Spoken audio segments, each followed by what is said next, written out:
আসসালামু আলাইকুম সম্মানিত দর্শক, আশা করি সকলেই ভালো আছেন। আলহামদুলিল্লাহ, আমিও ভালো আছি। আজকে আমি আপনাদেরকে 8টি বিষয়ে একটি মেসেজ দিতে চাই, যে 8টি বিষয়ের কারণে আপনার ঘরের অভাব দূর হয় না।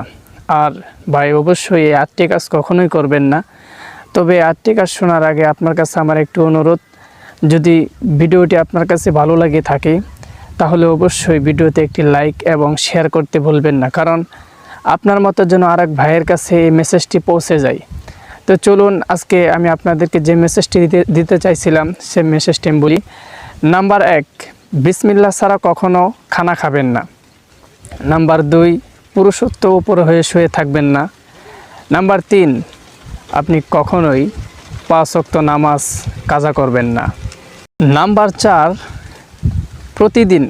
প্রতিদিন ফজরের নামাজের পর ঘরে কোরআন শরীফ তেলাওয়াত অবশ্যই করবেন, তা বাধ্যতামূলক। কারণ ফজরের নামাজের পরে কোরআন শরীফ তেলাওয়াত না করলে আপনার ঘরে কখনোই শান্তি বর্ষিত হবে না। নাম্বার 5, বাথরুমে ঢুকে কখনোই কথা বলবেন না।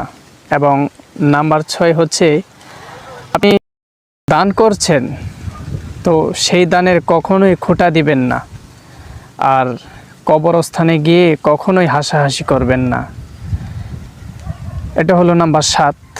আর নাম্বার 8 হচ্ছে, আপনারা হাত না ধুয়ে কখন খাবার খাবেন না। তো এই ছিল আজকের ভিডিওটি যদি ভালো লেগে থাকে অবশ্যই লাইক, কমেন্ট, শেয়ার করতে ভুলবেন না।